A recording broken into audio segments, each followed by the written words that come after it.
안녕하세요. 집에서 집안일 하면서 평소에 자주 즐겨 듣는 사람입니다. 그런데 이렇게 제가 사연을 신청하게 될 줄은 몰랐네요. 저에게 닥친 이 상황을 어떻게 해결해야 될지 도저히 모르겠더라고요. 그래서 현명한 분들의 조언을 듣고 싶어서 사연 신청하게 되었습니다. 많은 구독자분들께서 제 사연을 듣고 현명한 답을 주실 수 있게 구독과 좋아요 한 번씩 부탁드리겠습니다. 저는 서울에 사는 60대 주부입니다. 아들 둘, 딸 하나 있고요. 딸은 아직 결혼을 안 했고 유학을 가서 멀리 떨어져 살아요. 딸이 늘 그리웠죠. 그래도 아들 둘은 모두 늦지 않은 나이에 짝을 만나 결혼을 했습니다. 제 아들들 둘이 같은 대기업에서 근무하고 있고 업무 특성상 공휴일이나 징검다리로 쉬는 날에 잘 쉬지 않는지라 그럴 때는 가끔씩 첫째 며느리, 둘째 며느리랑 같이 여행을 다녀오곤 합니다. 자주는 아니고요. 어쩌다 한 번씩이죠. 이게 가능한 건 첫째 며느리와 둘째 며느리가 저한테 딸처럼 굉장히 살갑게 대해주기 때문입니다. 친구들이 다들 부러워할 정도였죠. 이번 여행은 징검다리 연휴까지 포함해 3박 4일로 부산에 가게 되었습니다. 아들 둘은 4일 중 각기 다른 이틀씩 출근을 해야 했기에 함께 여행하지 않고 기왕 쉬는 날 집에서 편히 쉬라고 하고 며느리들과 여느 때처럼 여행 준비를 했습니다.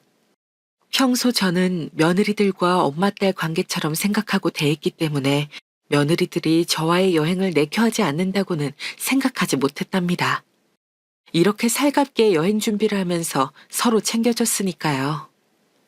제 입장에서는 티가 전혀 안 났었죠. 어머님, 이번 부산 여행은 특별히 가고 싶으신 곳 있으세요? 여행 준비하는데 참고해서 짜려고요. 아이고, 매번 여행 준비하느라 고생이 많다, 우리 소희가. 소희 네가 가고 싶었던 곳이 있으면 넣어도 좋고, 아니면 둘째 세아가 윤지랑 같이 상의해보렴. 나는 어디든 좋아. 너무 힘든 코스만 아니면 다 괜찮지 뭐. 네, 늘 하던 대로 저희가 열심히 여행 준비해 볼게요. 혹시 특별히 부산에서 가고 싶으신 곳이 있으신가 해서 여쭤봤어요. 동서랑 같이 이야기해보고 여행 계획 말씀드릴게요. 아, 제가 좀 늦었죠, 어머님. 형님, 잘 지내셨죠? 요즘 한동안 공휴일이 없어서 이렇게 여행 갈 일이 없었는데, 다시 공휴일 생겨서 가족여행 가게 돼서 너무 좋은 것 같아요. 이번엔 부산이었나요? 호랑이도 제 말하면 온다더니 윤진이가 바로 왔구나. 안 그래도 윤지 오면 같이 부산 여행 계획 짜보라고 하고 있었단다. 아우 나는 이게 무슨 복이니. 며느리들이랑 오순도순 전국 여행 다니고 말이야. 다른 친구들이 얼마나 부러워하는지 몰라. 다 너희들 덕분이다. 아우, 별 말씀을요. 저희도 좋아서 가는 건데요, 뭘. 남편이 여행 가기 좋은 시기에는 늘 일을 해야 되니 어쩔 수가 없죠. 다 같이 갈 수 있으면 더 좋겠지만 저희끼리라도 즐겨요, 어머님. 맞아요, 맞아요. 이렇게 여행까지 같이 다니는 고부관계는 흔치 않을걸요? 제 주변엔 한 명도 없답니다. 셋이 모여서 이야기만 했다 하면 웃음꽃이 피고 즐겁게 여행 갈 이야기만 하다 보니 자연스럽게 저와 며느리들의 사이는 안 좋을래야 안 좋을 수가 없었다고 생각했습니다. 실제로 여행 계획도 착실하게 잘 짜와서 맛있는 것도 먹고 좋은 것도 보고 같이 걸으며 여행도 하고 사진도 많이 찍고 당연히 좋을 수밖에 없잖아요. 그렇지 않나요? 여러분께서 저라고 생각해 보세요. 첫째 며느리와 둘째 며느리가 아직 자식은 없어도 제 아들들과 잘 지내고 또 저도 이렇게 쉬는 공휴일마다 같이 챙겨서 여행을 간다는 게 자연스럽게 주변의 자랑거리가 되지 않겠어요? 저는 고부 갈등 없이 저희 며느리들과 사이가 좋다는 자부심까지 들었답니다. 심지어 계모임과 공휴일이 겹치면 저는 망설임 없이 계모임을 포기하고 며느리들과의 여행을 택할 정도였으니까요. 아니, 자기는 계모임에 공휴일 끼면 항상 안 나오더라. 이번에도 또 며느리들이랑 같이 놀러 가는 거야? 맞아. 아우, 미안, 미안. 그래도 개또는 계속 내잖아. 워낙 나랑 딸처럼 지내는 며느리들이라서 이번 개모임도 못 갈 것 같아. 개또는 입금했어. 확인해주고. 오케이, 입금 확인. 아, 그러고 보니까 첫째 며느리가 이렇게 자기를 챙겨주는 것도 놀라운데, 둘째 며느리까지 어쩜 그렇게 자기랑 엄마와 딸 사이처럼 잘 지내면서 여행도 때마다 같이 다니지? 남들은 서로 못 잡아먹어서 안달이라고 스트레스 투성이라는데, 고부 갈등 난리잖아. 자기만 안 그러니까 너무 신기해서 맨날 물어보게 된다. 그러면 이번엔 어디로 여행 가는 거야? 부럽다. 이번에는 부산에 가기로 했어. 나도 신기하지 뭐. 우리 소희랑 윤지가 나한테 참 잘해줘서 미안하고 고맙고 늘 그래. 아들들 일하느라 고생하는 대신에 며느리들이 딸이 돼서 같이 놀 수도 있고 그래서 나는 너무 행복하지. 일하는 아들들이 안쓰럽긴 하지만. 에이, 아들 안쓰럽다고 하기에는 너무 며느리들이랑 알콩달콩 잘 놀러 다니는 거 아니야? 둘 다 바라면 너무 욕심이지. 안 그래? 어쨌든 미리 전화줘서 고마워. 자기 이번에는 참석 안 하는 거 체크해 놓을게. 며느리들이랑 부산 여행 재밌게 잘 다녀오고 사진 좀 보내줘. 대리 여행이라도 하게. 여행 어땠는지 나중에 전화로 들려주고. 맨날 며느리들이랑만 가지 말고 우리 계모임 사람들이랑도 한번 가게. 어머, 알겠네요. 알겠어. 부산 여행 다녀오고 괜찮으면 우리 계모임에서도 한번 다 같이 가면 좋을 것 같네. 연락할게. 끊어. 어느덧 부산 여행이 다가왔고 예정대로 셋째 며느리와 둘째 며느리 그리고 저 이렇게 셋이서 KTX 기차를 타고 이동하기 시작했습니다. 가을 하늘이 맑고 푸르른 것이 기차 여행을 하면서 풍경을 보니 더 선명하게 느껴지더라고요. 지나가면서 보이는 벼들도 점차 노랗게 노랗게 물들고 있었습니다. 그 모습을 볼 수 있다는 게 기차 여행의 묘미겠지요. 가는 내내, 물론 2시간 반이라는 어찌 보면 짧고도 긴 시간 동안 첫째 며느리와 둘째 며느리는 눈을 감은 채로 아무 말 없이 가더라고요. 물론 KTX 안이 조용히 해야 하는 공간은 맞지만 어쩐지 조금 머쓱했습니다. 첫째 며느리는 평소 자주 먹는 수면제를 먹지도 않았는데 평소에 불면증이 있다는 것이 믿기지 않을 정도로 잘 자더군요. 마음이 놓였습니다. 조금 스트레스가 사라진 게 아닐까 하고요. 곧 도착이라는구나. 이제 슬슬 나갈 준비를 해보자. 네, 어머니. 벌써 다 도착했나 보네요. 잠들었더니 금방 시간이 순식간에 가버렸네요. 아, 형님, 일어나세요. 다 왔대요. 다 왔군요. 부산이네요. 얼른 내릴 준비해야겠어요. 소희도 윤지도 둘 다 비몽사몽일 텐데 입고 내리는 물건 없는지 잘 살피고 내리렴. 이제 가볼까? 네, 어머님. 내려서 제가 렌트해 놓은 곳으로 안내할게요. 부산은 지하철에 계단이 많아서 오르락내리락 불편하실 것 같아가지고 렌터카 준비해 놨어요. 아우, 역시 형님. 센스가 넘치셔요. 어머님, 이쪽으로 오셔요. 첫째 며느리가 꼼꼼한 면이 있어서 이번 여행도 역시 꼼꼼한 첫째 며느리 계획대로 차근차근 진행이 되었습니다. 부산에서 처음 여행한 코스는 바다를 향해 우뚝 솟은 절벽 위에 자리 잡고 있어서 멋진 전망으로 유명한 태종대였습니다. 첫째 며느리가 운전하는 렌터카를 타고 이동했죠. 태종대는 동문, 남문, 남강루, 동강루로 이루어져 건축물과 유적뿐만 아니라 아름다운 정원과 조각물까지 너무나 좋은 여행지더라고요. 특히 부산의 아름다운 해안 경치를 감상하기에 딱 좋은 가을 날씨여서 더 사진도 많이 찍고 첫째 며느리, 둘째 며느리 모두 기분이 좋아 보였습니다. 태종대 전체가 공원으로 조성되어 있더라고요. 산책하기에도 너무 좋았고요. 주변에 부산의 대표적인 관광지인 오륙도와 해동용궁사가 있었는데 첫째 며느리가 짜온 코스대로 저희는 오륙도로 먼저 향했습니다. 오륙도는 작은 섬으로 세종대에서 다리를 건너가면 갈 수 있더라고요. 해동용궁사는 아름다운 절로 유명합니다. 해동용궁사도 끝내주는 절경이더군요. 물론 공휴일을 끼고 여행을 와서 사람이 꽤 많았지만 이때 아니면 또 제가 언제 며느리들이랑 이런 좋은 경치를 구경할 수 있겠어요. 여행 첫날부터 날씨도 좋고 사진도 많이 찍고 구경하면서 오래 걸었더니 금방 피곤해지더라고요. 그래서 며느리들에게 혹시 저녁을 숙소 근처에서 먹고 일찍 쉬는 게 어떻겠냐고 했더니 흔쾌히 알겠다고 하더라고요. 오늘 부산에서 태종대도 가고 오륙도도 가고 해동용궁사까지 너무 알찬 구경을 해서 그런지 다리도 아프고 슬슬 피곤하네. 너희는 괜찮니? 어머니 저희는 아직 괜찮은데 어머님 힘드시면 쉬셔야죠. 제가 첫날 코스를 조금 무리하게 짜긴 했나 봐요. 저녁 찾아놓은 곳이 있긴 한데 늙으니까 몸이 안 따라주나 보다.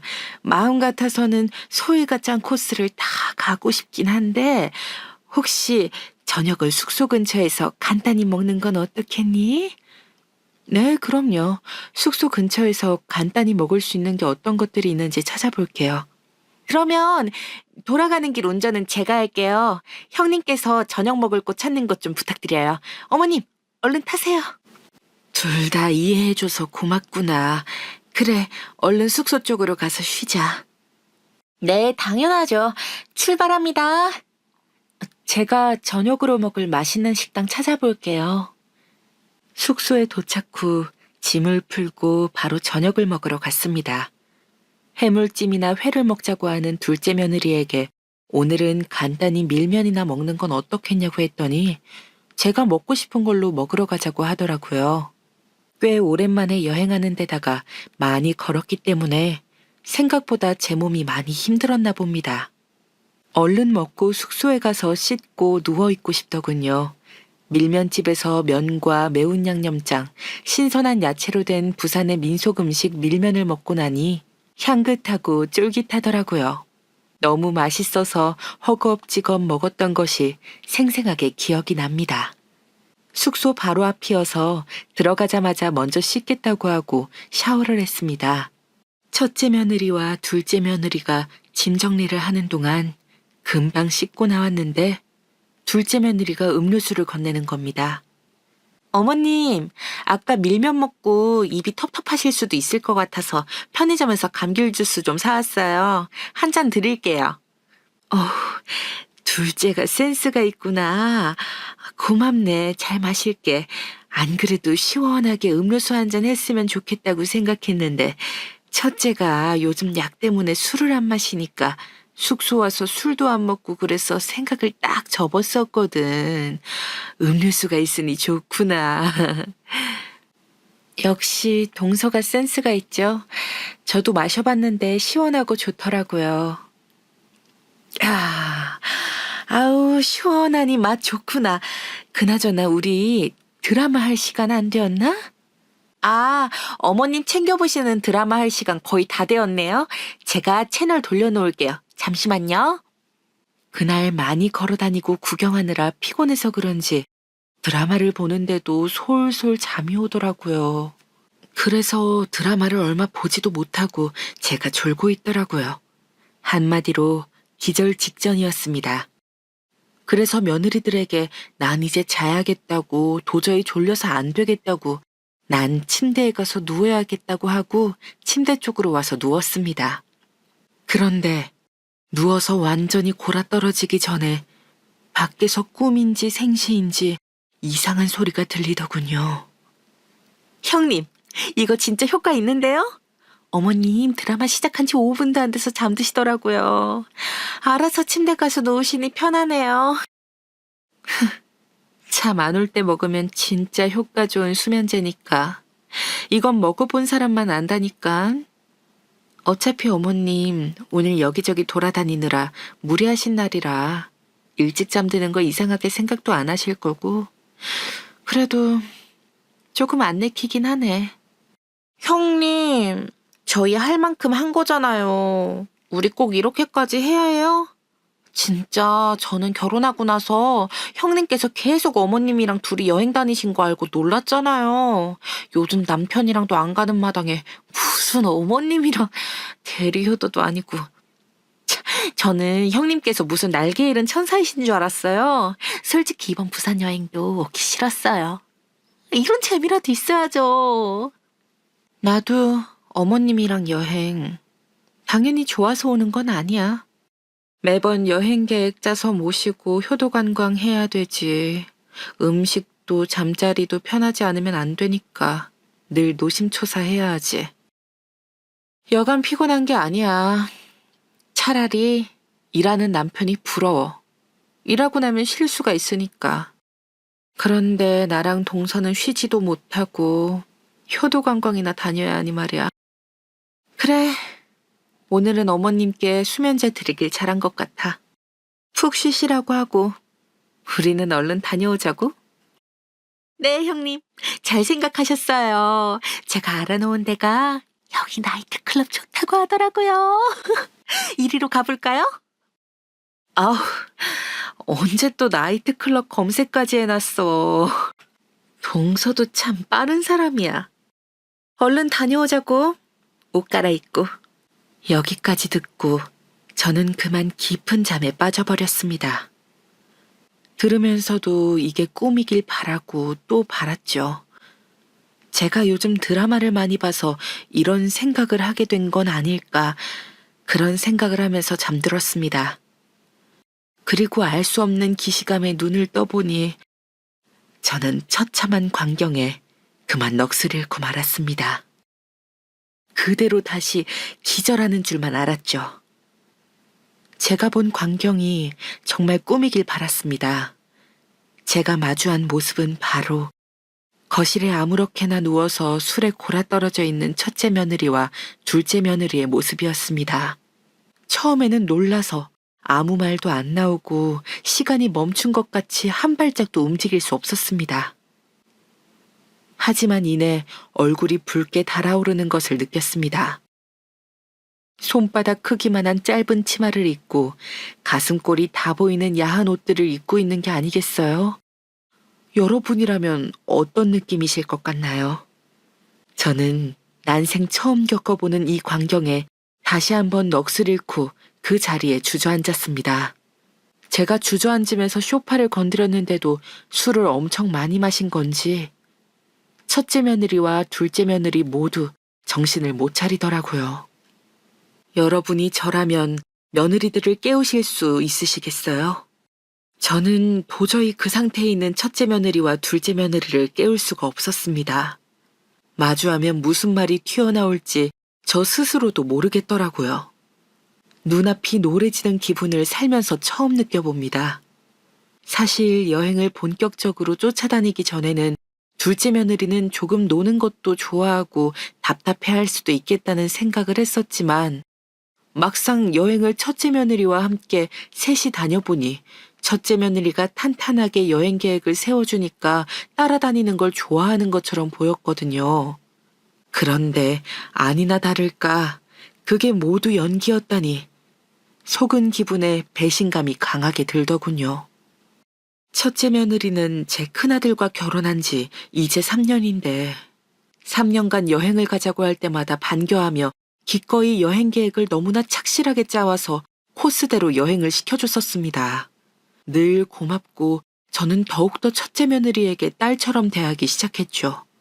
유학 간 제 딸은 너무 멀리 있어서 이렇게 같이 여행 다니기가 힘들었으니까요. 어쩌면 제 딸 대신이라고 생각했던 것 같아요. 그런데 첫째 며느리도 저와의 여행을 준비하고 함께하는 것이 괴로운 일이었나 봅니다. 생각이 많아지더라고요. 그동안 여행을 가자고 했을 때 왜 염치 없이 그냥 따라 나서기만 했는지, 저와 여행하면서 쌓인 스트레스를 풀 곳으로 나이트클럽을 첫째 며느리와 둘째 며느리가 함께 다녀올 거라곤 절대 상상조차 할 수 없는 이야기였죠. 그 이야기가 제 눈앞에 현실로 펼쳐지니 막상 어찌할 줄을 모르겠는 거예요. 우선은 저는 제 방으로 다시 들어와서 놀란 가슴을 진정시켰습니다. 그리고 그런 생각이 들더라고요. 우리 아들들은 열심히 뼈 빠지게 일하고 있는데 시어머니인 저를 수면제를 먹여 재워놓고 첫째 며느리와 둘째 며느리가 둘이서 저런 야한 복장을 하고 술을 저렇게까지 마시고 들어와서 거실에 널브러져 있다니 갑자기 속이 부글부글 끓었습니다. 그리고는 일단 진정하고 증거부터 남겨야겠다는 생각에 눈 뜨고 차마 볼 수 없는 광경을 영상으로 찍었습니다. 사진은 찰칵 소리가 나서 깰 수도 있다는 마음에 그렇게 했죠. 그냥 쓱 하고 핸드폰으로 거실에 널브러져 술에 골아 떨어진 첫째 며느리와 둘째 며느리를 찍었습니다. 그리고는 다시 방에 들어왔죠.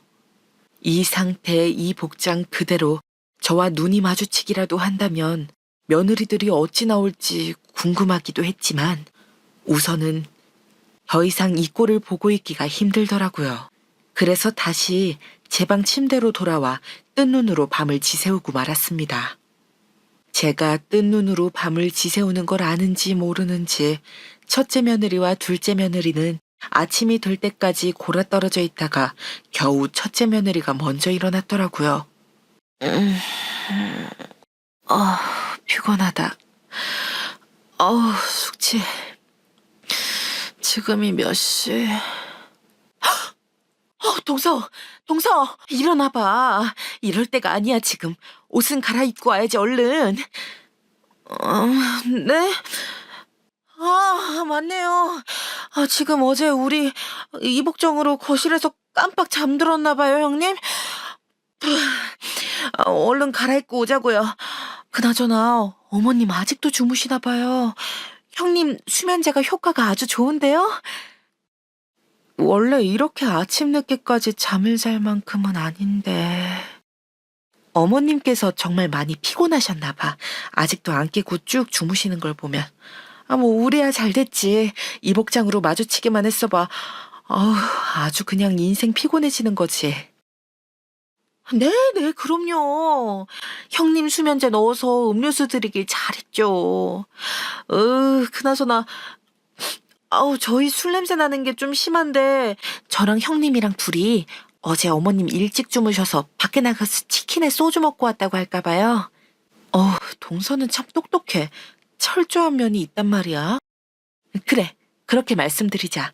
나는 옷 갈아입고 편의점에서 숙취해소제 좀 사올게. 도저히 안 되겠다. 형님, 제 것도 부탁드릴게요. 감사합니다. 제가 최대한 여기 티 안 나게 좀 치워놓고 있을게요. 다녀오세요. 방에 들어와 누워서 첫째 며느리와 둘째 며느리의 대화 내용을 들으니 더 가관이더라고요. 저에게 수면제를 탄 건 너무나 명확해졌고 꿈이라고 믿고 싶었던 내용들이 모두 현실로 다가와 날카로운 송곳이 되어 저를 아프게 쿡쿡 찔러대는 것 같았습니다. 그러다 제 아들 둘이 너무 불쌍하다는 생각이 든 나머지 터져나오는 눈물을 삼킬 수가 없었습니다. 침대에 누워 숨죽이고 소리내지 않고 흐느끼고 있었는데 어머님, 아직 주무세요? 아주 푹 골아 떨어지셨네. 많이 피곤하셨나? 어쨌든 다행이다. 저는 돌아 누워서 계속 자는 척을 했고 둘째 며느리는 잠든 저를 보고 안도하면서 다시 거실로 나가더라고요. 이 사실을 몰랐으면 몰랐지 안 이상 더 이상 며느리들과 여행을 하기 싫어졌습니다. 계속 제 앞에서 연기를 하며 뒤에서 저의 욕을 해온 첫째 며느리와 둘째 며느리를 보면서 같이 여행을 앞으로 3일이나 더 해야 한다는 생각에 끔찍한 기분도 들었습니다. 그래서 저는 한 가지 술을 쓰게 되었습니다. 바로 꾀병이었죠. 열이 나는 것 같다며 억지 기침도 콜록콜록 계속 해댔습니다. 독감에 걸린 것처럼 몸이 무겁고 도저히 걸을 수가 없다며 첫째 며느리와 둘째 며느리에게 미안하다고 하며 여행을 빨리 끝내고 다시 서울로 올라가자고 했습니다. 내가 몸이 너무 안 좋아서 독감 증상이랑 똑같이 계속 몸이 무겁고 열이 나고 으슬으슬 춥고 이렇게 재채기도 심하고 여행을 더 다니는 게 힘들 것 같다. 열심히 소인이가 준비해 준 건데 여행을 내가 망친 것 같아서 미안하구나. 아니에요, 어머님.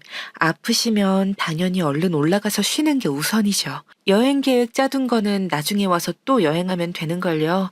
너무 미안해 마세요. 제가 올라가는 KTX 기차표 변경해 볼게요. 잠시만요. 네, 맞아요, 어머님. 아플 땐 집에서 쉬는 게 최고죠. 형님, 제가 짐 정리하고 있을게요. 어머님, 부산 여행은 다음에 저희랑 또 와요. 너무 아쉬워 마시고요. 그래. 너희들 덕분에 내가 행복하구나. 저에게 다음 여행을 또 같이 오자고 마음에도 없는 소리를 하는 첫째 며느리와 둘째 며느리 앞에서 저도 같이 억지로 웃으며 거짓 연기를 하려고 하니까 정말 머리가 지끈거리고 몸이 아픈 기분이 들더라고요. 이게 맞는 걸까라는 기본적인 질문도 스스로에게 던지게 되었습니다. 빠르게 짐을 챙겨 숙소에서 체크아웃을 하고 KTX 기차를 타러 왔습니다. 그런데 먼저 찔렸는지 둘째 며느리가 이렇게 말하더라고요. 저랑 형님이랑 어제 사실 어머님 일찍 주무시길래 둘이서 회포도 풀 겸 겸사겸사 치킨집에 갔거든요. 가서 형님이랑 진솔한 대화를 나누다 보니 꽤 오래 늦게까지 소주에 치킨을 많이 먹었더라고요. 그래서 저랑 형님이랑 컨디션이 좀 안 좋아요, 어머님. 죄송해요. 이렇게 어머님 아프실 줄도 모르고 저희끼리만 신나서 같이 어제 술 먹고 그랬네요. 이해해 주실 거죠? 네? 오랜만에 동서랑 수다 떨다 보니 시간 가는 줄 모르겠더라고요.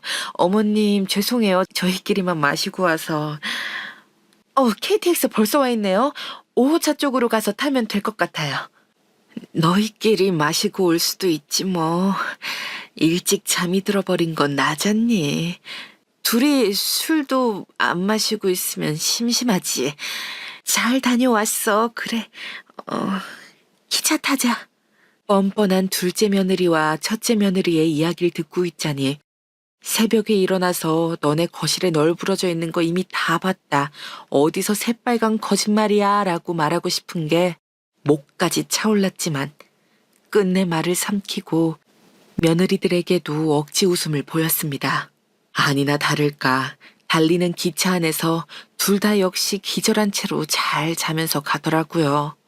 저는 너무 황당하고 화가 나서 잠도 오지 않는데 말이죠. 그래서 저 혼자 사색에 잠기게 되었습니다. 저에게 대체 이런 일이 왜 일어난 걸까 곰곰이 생각해보게 되더라고요. 제가 그동안 며느리들과 같이 이렇게 여행을 다닌다는 것 자체가 어쩌면 큰 환상이 아니었나. 제가 너무 바보 같다는 생각이 들더라고요. 여러분들이 저라면 어떤 심정일 것 같으신가요? 저는 가슴이 찢어지는 것 같더라고요. 특히 첫째 며느리에게 더 큰 배신감이 느껴졌어요. 이렇게 놀러 다니려고 결혼 후 3년 동안 아이 가지는 것도 미뤄온 것인지 3년 동안 저를 시어머니가 아닌 엄마처럼 알뜰살뜰히 챙기고 전국 곳곳을 누비며 여행을 했는데 그 추억들이 모두 거짓이었다니요. 둘째 며느리야 뭐 이제 결혼한 지 1년이고 결혼 전에 저와 첫째 며느리가 이렇게 여행을 함께 하는지도 몰랐을 테니까 그럴 수 있다고 생각해 보려고 했습니다. 하지만 둘 다 너무 괘씸하더라고요. 그렇게 여행을 오기 싫었으면 차라리 말을 해주지. 원망 섞인 한숨만 나왔습니다. 어느덧 서울역에 도착했고 저는 택시를 타고 집에 가겠다며 도망치듯 후다닥 첫째 며느리와 둘째 며느리에게서 사라졌습니다. 아직도 비몽사몽인 며느리들을 보니 어젯밤 야한 복장에 술에 꼬라서 누워있던 꼬라지가 생각나서 같이 있기가 힘들었어요. 집에 돌아와 저는 고민에 빠졌습니다. 과연 이번이 처음인 걸까요? 첫째 며느리랑 둘째 며느리랑 같이 나이트클럽을 간 게, 그것도 그런 복장을 하고, 저로서는 너무 납득이 안 되고 용납이 안 되더라고요. 아들들한테 아직 말하지 않았는데 이걸 말해야 하나 말아야 하나 너무 고민이 되더라고요. 아직도 여전히 고민 중입니다. 여러분이 저라면 아들들에게 말씀하실 건가요? 말을 했을 때 아들들이 자기 아내에게 얼마나 실망할지 생각하면 또 망설여지고 괜히 잘 살고 있는 애들 관계를 내가 망치는 건 아닌가 또 걱정이 되고 이게 옳은 일인가 싶더라고요. 나 하나 눈 감고 있으면 될 일인데 괜히 내가 나서는 거 아닌가 싶은 생각이 들다가도 그런데 또 아들들이 계속 이렇게 나가서 고생해서 생활비 벌고 하는데 첫째 며느리랑 둘째 며느리는 놀러 다니면서 나이트클럽이나 가는 게 사실은 엄밀히 말해 이건 바람인 거잖아요. 당사자들이 당연히 알아야 되는 거고 심지어 시어머니인 저한테 수면제까지 다 먹이고 이거는 진짜 아닌 거잖아요. 당장 아들들에게 달려가서 말해야겠다 생각했다가도 또 계속 이런 생각들이 엎치락 뒤치락 하면서 아주 환장을 하겠는 거예요. 그렇다고 누구한테 말도 못하고요. 계속 속으로 끙끙 앓고만 있었죠. 그러다가 도저히 안 되겠어서 친구에게 만나 허심탄회하게 지금까지 있었던 일을 털어놨습니다. 차마 제가 술에 골아 떨어져서 널브러져 있던 첫째 며느리와 둘째 며느리를 찍은 증거 영상을 보여줄 수는 없었고요. 계모임 총무하는 제일 친한 친구에게 고민이 있다며 불러내서 이야기를 시작했죠. 그러자 친구는 그럴 줄 알았다면서 오히려 저한테 그동안 첫째 며느리랑 여행을 다닌 게 이상한 일이라고 그러면서 너무 마음에 담아두지 말라고 하는 거예요.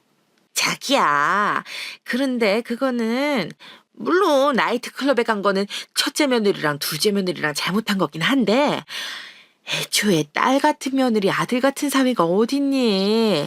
어차피 결혼 때문에 이어진 사이인데 가족이라도 해도 그건 우리 같은 사람들의 욕심일 수 있어.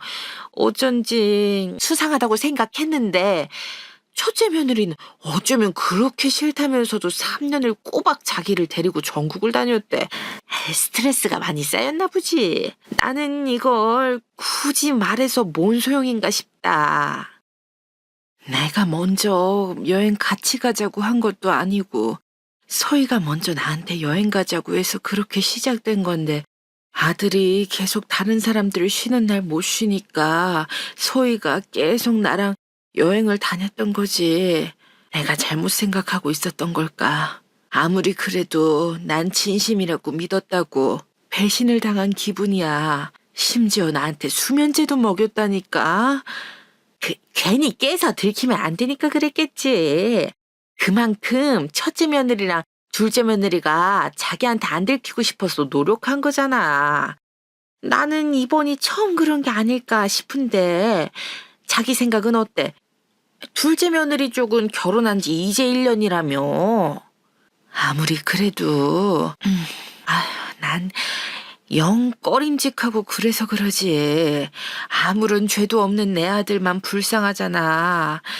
이걸 덮고 가는 게 맞는 걸까? 아우. 그런데 또 터트리자니 속 시끄럽고 너무 큰일을 벌이는 것 같고 나 어떻게 해야 될지 모르겠다. 괜히 자기가 나서지 말고 다음 여행까지는 모른 척 지나가는 건 어때? 여행 가자고 하면 그냥 귀찮다고 아프다고 하고 이제 여행 가자고 해도 가지 마. 눈치 없는 시어머니 되고 싶은 거 아니지? 당연하지.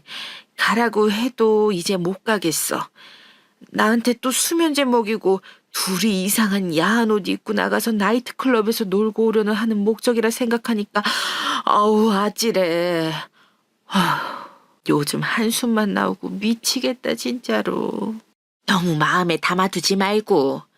근데 자기 아들내미 온다 그러지 않았어? 짐이 바뀌었다며. 맞아. 아유, 내가 정신없이 내리다가 첫째 며느리 짐을 대신 들고 왔더라고.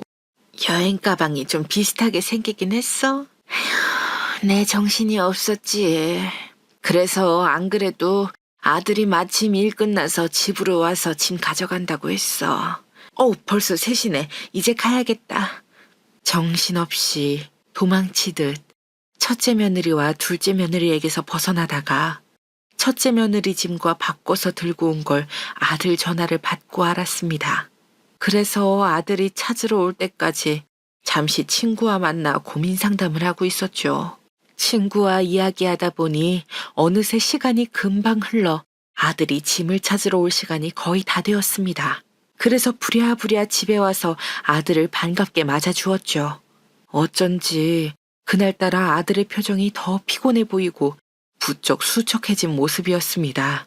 괜시리 마음이 아프더라고요. 엄마, 짐 이거 맞죠? 아프시다더니 몸은 많이 괜찮아지신 것 같네. 다행이에요.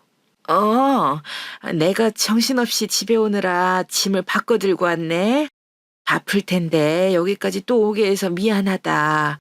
안 그래도 피곤할 텐데 요즘 일은 어때? 늘 비슷하죠 뭐. 괜찮아요 저는. 회사에서 전화 들어오네요. 잠시만요. 그 잠깐 사이에도 정신없이 회사에서 오는 전화를 받으러 가는 아들을 보며 마음이 착잡해지더라고요. 그래서 우선 아들에게 간단히 마실 음료라도 만들어주려고 믹서기에 토마토랑 이것저것 넣어서 갈아서 주러 갔습니다. 그런데 그만 아들이 통화하는 소리를 듣고만 저는 너무 소스라치게 놀라서 들고 있던 토마토 주스를 떨어뜨릴 뻔했습니다. 다행히 떨어뜨리지는 않았지만 제가 잘못 들은 게 아닐까 계속 의심하며 귀 기울일 수밖에 없었습니다. 와이프 몰래 갈 수 있어. 오래 기다렸지? 이제 한 5분이면 돼. 곧 출발할 수 있어. 지금은 잠깐 엄마 집 와 있거든. 엄마랑 이야기 더 하다가 회사에라고 왔다고 하면 우리 자기랑 있을 수 있으니까. 삐지지 말고 기다려요. 사랑해. 두 귀로 듣고 있으면서도 의심하게 되는 그 상황을 겪어본 적이 있으신가요? 저는 어제 첫째 며느리와 둘째 며느리가 저 몰래 나이트클럽 갔다가 새벽에 술 먹고 취해서 그러고 있는 걸 보게 되었을 때보다 더 큰 충격을 받았습니다. 제 아들이 바람을 피고 있었다니요. 첫째 며느리한테 오히려 면목이 없는 사람이 되고 만 것입니다. 졸지에 갑자기 입장이 바뀌어 버리다니 놀란 가슴을 진정시키고 아들에게 이야기를 해야 되나 말아야 되나 고민하던 찰나에 오히려 아들의 비밀을 알아버리게 된 것입니다. 여러분께서는 이런 느낌 상상이 되시나요? 마치 벼랑 끝에 떨어져서 안간 힘을 쓰고 있다가 지푸라기라도 잡았더니 그 지푸라기가 부서져 버려서 추락하는 그런 기분이었습니다. 한동안 저는 멍하니 앉아 넋이 나간 사람처럼 창문밖만 바라보고 있었습니다. 그런 제 마음을 아는지 모르는지 아들놈은 얼른 나가겠다고 회사 일이 바쁘다는 핑계를 대고 앉아있더라고요. 엄마, 저 회사에 또 급한 일 생겨서 가봐야 돼요. 소희한테 연락 오면 이거 짐 들고 회사에 잠깐 갔다고 얘기해 주세요. 잠깐만, 정말 회사 가는 거 맞니? 당연하죠. 엄마도 참, 갑자기 왜 그러세요? 무슨 일 있으세요? 아니다. 오래 걸리는 일이니? 소희한테 내가 아예 전화를 해놓으마. 예, 그럼 좋죠. 엄마가 소희한테 얘기 좀 잘 해주세요. 저는 지금 좀 급하게 들어오라고 회사에서 그래서 얼른 가볼게요. 그래, 조심히 잘 다녀오고. 차마 아들에게도 너 바람 피니? 그 통화는 다 뭐니? 하면서 따져 물을 수가 없더라고요. 저는 아들을 보낸 뒤 한동안 멍하니, 정말 멍하니 창밖만 바라보았습니다. 지금까지 내가 알고 있던 아들과 며느리가 아니란 생각에 제가 정말 바보처럼 살았구나 싶더라고요.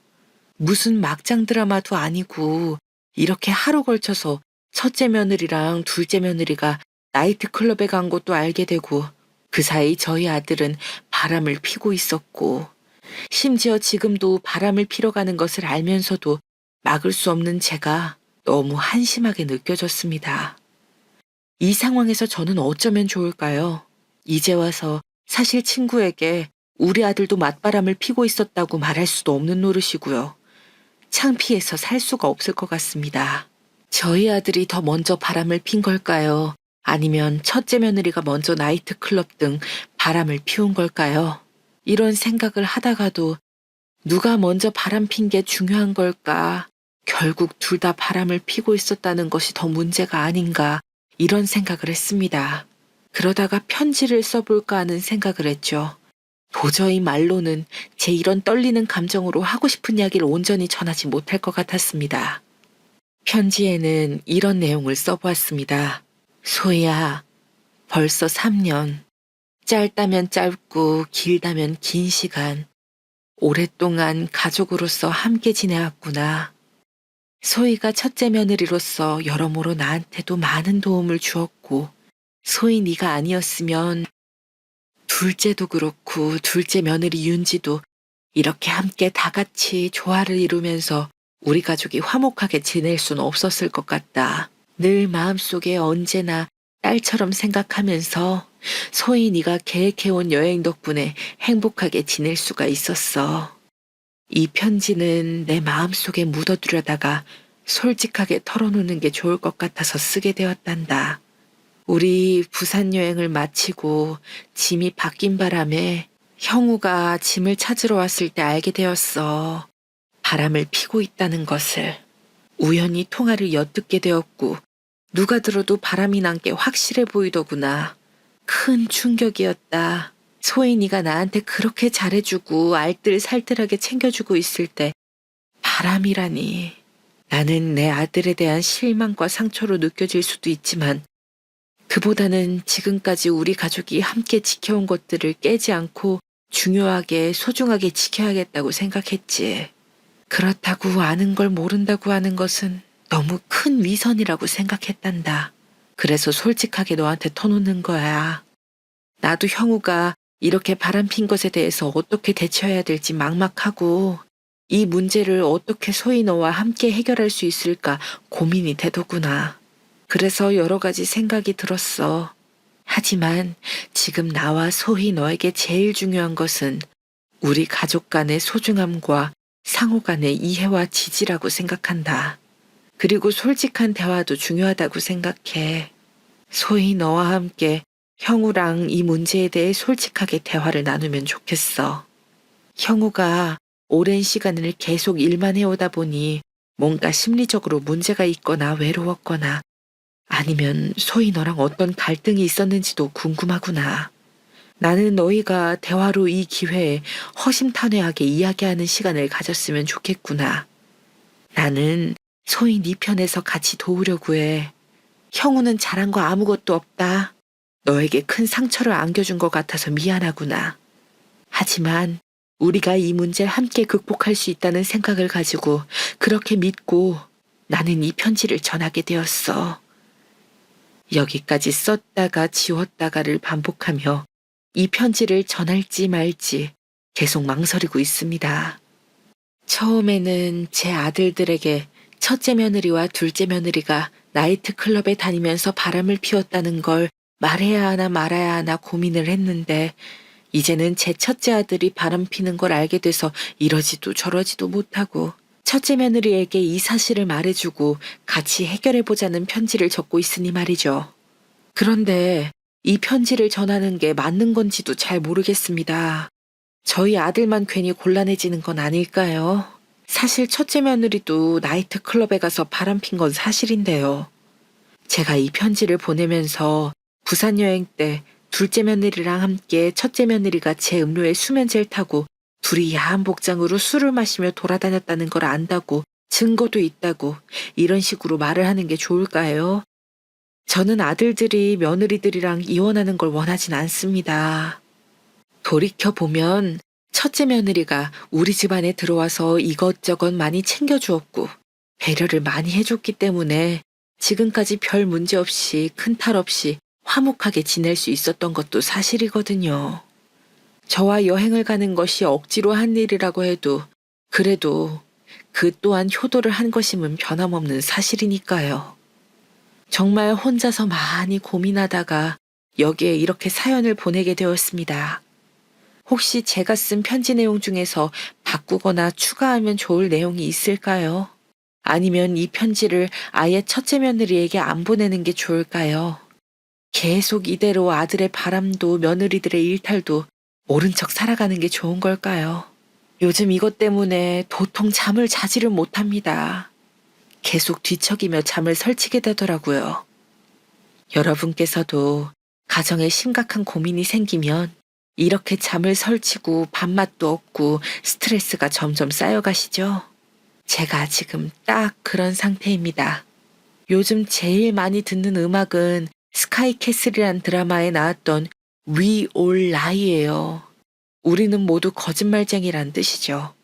이 이름부터가 드라마의 등장인물들의 위선적인 모습을 꼬집고 있는 게 딱 저의 상황과 너무 똑같은 것 같은 거예요.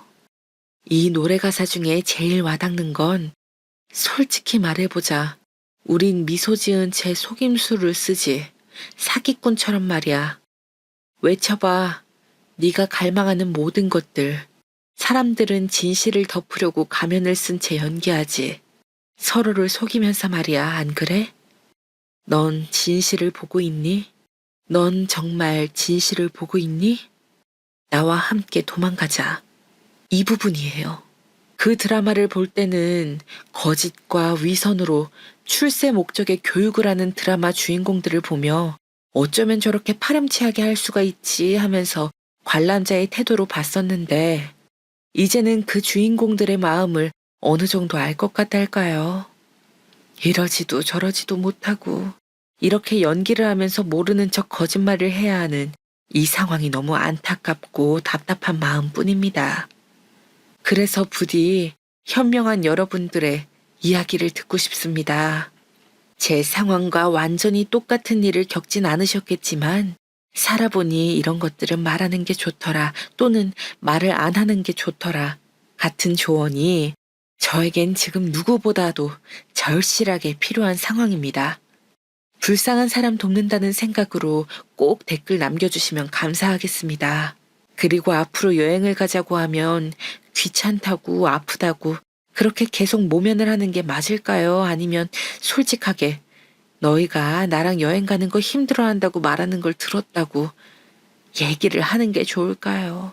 계속 귀찮다 아프다 하는 건 한계가 있을 것 같기도 하고 원래는 웃으며 자랑했던 자랑거리의 이야기가 저의 발목과 숨통을 조여오는 기분입니다. 지금은 여행의 여자만 들어도 진절머리가 나요. 앞으로 여행은 친구들이랑 다녀야겠습니다. 개모임에 더 열심히 나가려고요. 이런 제 마음을 아는지 모르는지 둘째 며느리는 무슨 바람이 들었는지 자꾸만 와서 필요한 거 없으시냐. 다음 여행은 어디로 갈지 이번엔 자기가 계획해보겠다고 하더라고요. 솔직히 가증스럽습니다. 또 어디 나이트클럽 가려고 하나. 이제 이런 생각밖에 안 들거든요. 첫째 며느린 말할 것도 없고 둘째 며느리도 얼굴을 보기가 힘들어요. 위선적이라는 생각밖에 안 듭니다. 차라리 멀리 떨어져 지내고 명절 때나 한 번 얼굴 보는 게 속 편할 것 같기도 합니다. 하루아침에 이렇게 딸 같던 며느리들이 남보다 못한 사이처럼 느껴지는 기분. 어떤 건지 짐작이 가시나요? 저와 비슷한 경험이 있으시거나 주변에 이런 사연이 있는 분이 있다면 어떻게 해결하셨는지 댓글로 알려주시면 참고가 많이 될 것 같아요. 남보다 못한 고부관계라더니 저는 그 말이 저에겐 전혀 해당 사항이 없는 말인 줄 알았습니다. 제가 처한 상황이 딱 그 모습이더라고요. 그래서 요즘엔 집안에 있으면 생각이 많아지고 자꾸만 우울해지는 것 같아서 개모임이 아니더라도 친구들이랑 자주 만나려고 노력합니다. 산책이라도 더 하려고 하고요. 그 전에는 여행을 가니까 가기 전까진 크게 심심하다고 느끼지도 않고 우울하지도 않았는데 말이죠. 이렇게 변한 제 모습이 저도 신기합니다. 그러나 차마 제일 친한 친구에게조차 제 아들도 맞바람을 피고 있었더라는 그 말은 도저히 못하겠더라고요. 그렇다고 멀리 유학가 있는 딸에게 이런 이야기를 터놓고 말할 수도 없고요. 괜히 제 걱정만 더하겠죠. 옆에서 도움을 못 준다며 미안하다고 괜히 멀리서 혼자 고군분투하면서 열심히 공부한 애한테 이런 걱정을 안겨주고 싶지 않더라고요. 그래서 정말 저는 지금 어디에도 털어놓을 수가 없어서 이렇게 지푸라기라도 잡는 심정으로 사연을 보내게 되었습니다. 제 사연을 여기까지 들어주셨다면 어떤 것이라도 좋으니 말씀 남겨주시면 큰 힘이 될 것 같습니다. 여기까지 사연을 쓰면서 든 생각은 정말 세상 일은 어떻게 될지 모르겠다는 거예요. 저도 제가 하루아침에 이렇게 딸처럼 생각하던 첫째 며느리, 둘째 며느리랑 멀어지게 될 줄 알았나요? 물론 저 혼자 저의 마음속에서 멀리해야겠다고 생각하고 있는 단계긴 하지만요. 아직도 그 나이트클럽에 가버린 일을 아들들에게 말해야 할지 말아야 할지 고민하고 있어요. 심지어 첫째 아들은 맞바람이라니 기절초풍한 일이 이렇게 벌어지고 나니까 오히려 초연한 마음도 듭니다. 아들들에게 이런 일을 말하는 게 좋을지, 제가 손 떨면서 겨우 찍어놓은 그 증거 영상도 보여주는 게 좋을지 댓글로 의견 부탁드립니다. 감사합니다. 여러분들께서는 고부관계가 어떤지 너무 궁금해요. 제 친구들한테 듣는 것처럼 정말 제가 꿈꿔왔던 저의 첫째 며느리, 둘째 며느리들과 엄마와 딸처럼 지내는 고부 사이는 정말 없는 걸까요? 모두 환상이었던 걸까요? 저는 사이좋은 고부관계도 있다면 이야기를 들어보고 싶어요. 제가 혹시 며느리들에게 잘못된 게 있는지 스스로 한번 돌이켜보고 반성하는 시간을 가지는 것도 좋을 것 같아서요. 혹시 아들이나 딸의 바람으로 안 좋았던 아들-딸 부부관계를 원만히 해결하셨다거나 개인적인 경험담도 정말 좋아요. 말씀 주시면 너무 도움이 될 것 같거든요. 지금까지 긴 사연 들어주셔서 너무 감사드리고요. 이렇게 제 사연을 들어주신 여러분들께 앞으로 행복한 일이 가득하시길, 웃음꽃 필 일이 가득하시길 바라겠습니다. 우리 성진이 불쌍한 우리 아들을 어떡하면 좋아. 부잣집에 태어났다면 진작에 병원에 데려가서 검사를 받게 하고 치료를 받게 했을 텐데 집에 돈이 없어서 차일피일 미룬 게 이토록 큰 비극으로 돌아왔구나. 우리 선진이 대신에 내가 죽었어야 했는데, 가난하고 무식하고 감히 엄마 자격도 없는 내가 죽었어야 했어. 당신만 자격 없는 줄 알아? 나 역시 자격이 없어. 나야말로 부모 자격, 한 집안의 가장이라고 할 자격이 없어. 애가 아파서 끙끙대는데 그걸 보고도 별일 아니겠지. 애들은 원래 어릴 때 곧잘 아프니까 이러며 일부러 아무것도 아닌 것처럼 넘기고자 했던 장본인이 바로 나야. 진짜 죽을 사람은 나야, 당신이 아니라. 내가 잘못이야. 내가 우리 아들을 꽃도 못 피워보고 세상을 떠나게 한 거야. 저희 가족에게 남겨진 건 지독한 후회 그리고 병원비였습니다. 청구된 비용이 고스란히 빚으로 남았지요. 그때부터 저는 가난을 깨우쳤고 눈치를 보면서 살기 시작했어요. 제 친구들과는 달리 저는 의지하고 손을 벌릴 친인척도 없는 집안이라는 것도 알게 되었죠. 단 한 명, 친정엄마의 친언니이신 큰이모만이 당신께서도 넉넉하지 않은 형편이셨음에도 저희 가족을 언제나 신경 써주셨네요. 그런 온정을 보고 배우며 저도 열심히 살아야겠다고 생각했어요. 그런데 친정아빠께서 어린 자식을 잃은 슬픔을 잊으려고 과도하게 일을 무리해서 하시다가 공사 현장에서 다치고 마셨습니다. 야간 작업 중이었기에 주변에 사람이 거의 없었고 발견이 늦었어요. 그래서 친정아빠께서는 폐를 비롯한 기관지 그리고 허리를 크게 다치신 후유증으로 오래도록 칩거 생활을 하셔야만 했습니다. 어디를 쉽게 다니실 수가 없었죠. 저희 가족에게는 이중고였어요. 친정엄마께서 밤낮 없이 일을 하셔야 했고, 이런 가정환경 속에서 제가 악바리 근성으로 자라난 건 예견된 수순이었네요. 제 머릿속에는 오로지 빚을 갚는 것과 부모님 마음고생 몸고생하는 걸 안 보고 싶다는 것, 두 가지밖에 없었어요. 저를 위한 사치는 안중에도 없었고요. 당연히 성인이 되자마자 돈부터 벌었습니다. 원래는 작은 사무직과 편의점 일을 병행하며 돈을 벌었었는데 주변의 소개를 받아서 어느 공장에 들어가 일을 하게 되었어요. 본격적으로 고정적인 큰 돈을 벌 수 있다는 것에 설렜죠. 일은 힘들었습니다. 일 자체도 힘든데 공장의 임원이라는 분들의 눈치까지 보느라 쉴 새가 없어서 더욱 고단했어요. 지금 생각하면 어떻게 버텼냐 싶네요. 주변에서 다들 그랬습니다. 여기 사장이 진짜 돈에 미친 놈이라고 떠들었죠. 그러니까 공장에 여유 하나가 흐르지 않는다고 했어요. 저는 남을 흉보는 걸 좋아하지 않는 성격이었기에 다들 몰래 쉬려고 하면서 잡담을 벌일 때 늘 묵묵히 제 일을 더했습니다. 그러다 보니까 임원이라는 분들이 서서히 제 이름을 인식하시더라고요. 제가 잘난 게 없으니 성실함 하나를 무기 삼아서 일하던 어느 날이었어요. 식사 시간이었는데 그날따라 속이 더부룩한 거예요. 저는 밥을 안 먹고 공장 주변을 거닐었습니다. 그랬다가 웬 봉투 하나를 발견한 거예요. 무심코 주워들고는 깜짝 놀랐죠. 언뜻 그 안을 엿봤는데 돈이 들어있었거든요. 가만히 그걸 쥐고 있던 저는 그 빳빳한 봉투가 높으신 분들 것이라는 생각을 해내서 무작정 사장님을 뵈러 찾아갔습니다. 그랬더니 점심때인데도 자리를 안 비우고 계셨던 사장님께서 놀란 얼굴로 저를 맞아주셨어요. 이 돈 꼭 현금으로 전달할 일이 있어서 이렇게 마련했던 건데 아무리 찾아도 온데간데 없어서 밥 먹을 생각도 안 들고 머리 싸매고 있었건만 그걸 뒤편에서 찾아주다니 생각해보니까 내가 담배를 피우며 밖을 거닐 때 품에 봉투를 넣어갔던 것도 같네.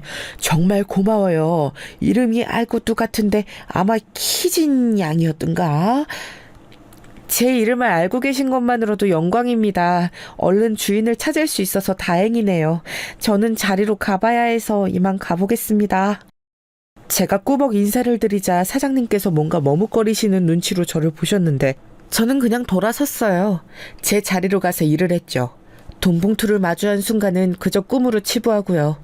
기분 탓인지 그날 이후로 사장님을 멀찍이서나마 자주 마주치는 것 같았습니다. 하지만 저는 그걸 신경 쓰지 않고 묵묵히 일만 했어요. 그러다가 인연을 만나게 되어서 공장을 그만두게 됐어요. 사는 곳이 멀어졌거든요. 만난 인연은 바로 제 남편이었습니다. 그동안 많이 힘들었지. 너 살아온 이야기 들으면 내가 다 눈물이 난다. 내가 너의 새로운 가족이 되어주고 싶어. 우리 결혼하자. 서로의 가족이 되어서 그렇게 살자. 제가 남편의 청혼을 받고 얼마나 감동했었는지 몰라요. 공원에서 새우깡을 먹던 와중이었지만 그게 저에게는 고급 레스토랑의 프로포즈 이벤트처럼 느껴졌습니다. 강하고 씩씩한 척만 해오며 살았으나 사실 저는 그렇지 못했어요. 늘 외로웠고 힘들었어요. 동생이 살아있었다면 외동이 아니었을 텐데, 덜 외로웠을 텐데 이런 생각을 자주 했었죠. 먼 지역에 시집간 지 오래인 시누이만 유일한 형제였기에 남편은 실질적으로 가장이었어요. 시아버지 되시는 분은 돌아가신 상태였거든요. 사망보험금이 나와서 가게에 이바지했다는 이야기를 언뜻 들었습니다. 아무튼 시어머니께서는 저를 마음에 안 들어 하셨어요. 아무것도 없이 몸만 딸랑 들어오겠다고? 어쩜 이런 불려시가 다 있니? 우리 보살님이 그러시는데 내가 올해 며느리들이면 말려눈이 쇠한다 그러더라. 그러니까 더욱 허락 못해 아들. 제발 정신 좀 차려. 어쩜 이렇게 볼 것 하나 없는 여자랑 결혼하겠다고 하는 거야? 엄마야말로 그 보살님인가한테 돈 좀 그만 갖다 바쳐요. 없는 형편에 그런 것도 사치예요. 남편의 지적에 시어머니께서는 민망한지 입을 다무셨죠. 어영부영 결혼을 했어요. 친정부모님께서는 자식 결혼하는데 보태주는 게 없어 미안하다며 우셨습니다. 그런 두 분을 보며 제 가슴은 찢어졌죠. 걱정 끼치지 않고 살겠다는 다짐을 했어요. 하지만 제가 다짐을 한다고 해서 상황이 좋아지는 건 아니더라고요. 결혼하고 나서 저는 행복하지 않았어요. 아주 초반에만 조금 좋았던 것 같네요. 그러나 시간이 흐를수록 저는 시어머니의 등살에 시달리면서 대형마트의 진열사원으로 일을 하면서 온갖 집안일을 도맡아 하면서 매일매일 피곤하다는 생각밖에는 못하게 됐습니다. 남편은 미래를 위해 돈을 모아야 한다는 명목으로 저에게 돈 10원 한 장 허투루 쓰지 말라면서 신신당부를 했어요. 이 집 오래되고 낡았어도 어쨌든 우리 집안 재산이고 내가 마련한 거고 너는 몸만 들어온 거야. 네가 이바지한 게 거의 없잖아. 그러니까 지금부터 죽어라 열심히 벌어야지. 그래야 더 큰 집을 구해서 이사도 가고 아이도 낳고 그렇게 사는 거지. 내 말 무슨 뜻인지 알지? 대학은 안 나왔어도 이 정도 말 뜻은 알아들을 거라 믿는다. 남편은 자기 입맛대로 움직일 여자가 필요해서 저하고 결혼한 사람 같았습니다. 저에 대한 배려, 존중 이런 건 일체 보이지 않았죠. 그래도 꾹 참고 살았어요. 어차피 인생이 쉬웠던 적은 없었으니까요. 그러던 어느 날 제가 일하는 마트에서 일이 좀 생겨서 이틀 연속 정신없이 보내게 되었는데요. 가만 보니까 친정엄마의 생신이었더라고요. 무심코 달력을 봤다가 그걸 깨닫고 얼른 연락을 드렸죠. 미역국 좀 드셨냐고 인사차례로 그냥 그거 먼저 여쭤보았다가 제가 눈물이 나고 말았습니다. 요즘 소고기 값이 장난 아니더라. 슈퍼에 가서 고기만 쳐다보다가 에라이 그냥 먹지 말자. 아는 미역국 맛 굳이 끓여서 맛보았자 뭘 하겠나 싶어졌어. 안 묵어도 아무렇지 않아. 눈물이 나서 뭐라고 말씀을 못 드렸어요. 우는 소리 들으시면 속상해하실 것 같아서요. 숨소리 꾹 눌러 참았다가 통화를 끊고 나서 친정엄마께 5만 원을 입금해드렸습니다. 50만 원도 10만 원도 아니고 5만 원. 너무 죄송했네요. 더 보내드려야 하나 고민하면서 휴대폰의 이체 화면을 보던 와중에 그걸 남편에게 들켰습니다. 야 이년아, 돈이 남아 돌아? 5만 원을 왜 덜컥 멋대로 쓰고 지랄이야. 그날따라 술을 마시고 돌아온 남편은 바로 화를 냈고 그대로 집안 살림을 깨부수기 시작했어요. 끔찍한 다혈질의 모습 몇 번 본 적이 있었기에 이 순간이 지나가길 기다리며 가만히 있었습니다. 하지만 남편은 머리 꼭지가 돌아 있었어요. 구석에 있던 저한테 꾸지 와서 발길질을 했고 제 머리채를 잡아 끌어서 현관 밖으로 집어 던졌습니다. 좁은 집, 현관까지는 금방이었고 저는 밖으로 내팽개쳐졌죠.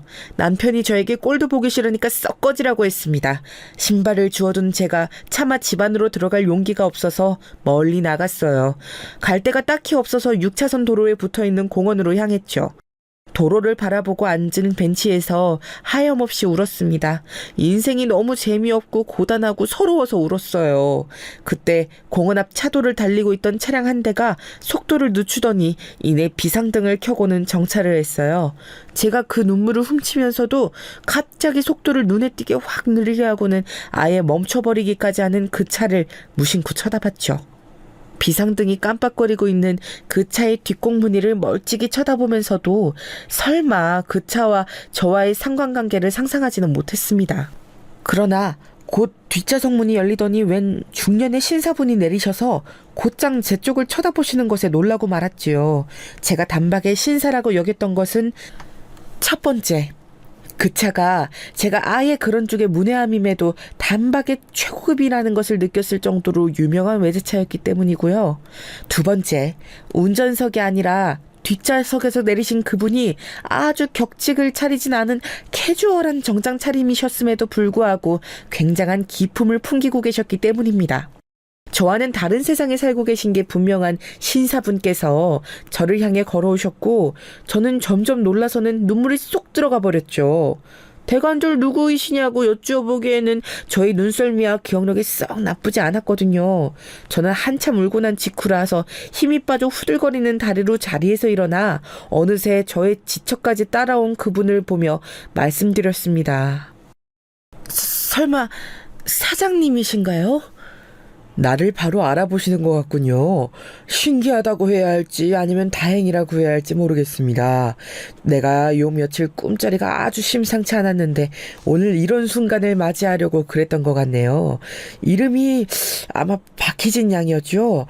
제가 생산공장 운영하고 있던 시절에 아주 일을 잘해주었던 희진 양, 내가 아주 똑똑히 기억하고 있습니다. 네, 제가 박희진입니다. 정말 오랜만에 뵙네요. 그런데 사장님을 갑자기 이렇게 뵙게 될 줄은 몰랐어요. 제가 혹시나 싶어서 여쭈는 건데 저 때문에 가시던 길을 멈추신 건 아니시죠? 왜 아니겠어요. 맞습니다. 지나가다가 희진 양을 보고 나서 어디서 봤더라 하는 생각이 들자마자 답이 떠올라서 내가 우리 윤 기사한테 당장 차를 멈춰 세우라 그랬어요. 저는 제가 하도 심신이 고단해서 순간 헛것이 보이고 환청이 들리는 건가 싶었어요. 제 눈앞에 등장하신 분은 제가 죽도록 일을 열심히 하는 법밖에 몰랐던 시절에 몸을 담고 일을 하고 있었던 어느 작은 공장의 사장님이셨습니다. 제가 몇 번 직접 뵌 적은 없었으나 단 하나의 강렬한 계기 때문에 정확히 사장님의 모습을 뇌리에 새길 수 있었죠. 공장의 으슥한 뒤편에서 우연히 주었던 돈다발 봉투, 그것을 사장님께 가져다 드린 일이 있었으니까요. 아마 그 일 때문에 사장님께서도 저의 얼굴을 지금까지 기억하고 계신 듯하였어요. 그런데 여기까지는 알겠는데 갑자기 차까지 멈춰 세워서 제 앞에 아는 척을 하려고 오신 상황이 이해가 안 갔습니다. 그러더니 더 이해할 수 없는 상황이 벌어지더군요.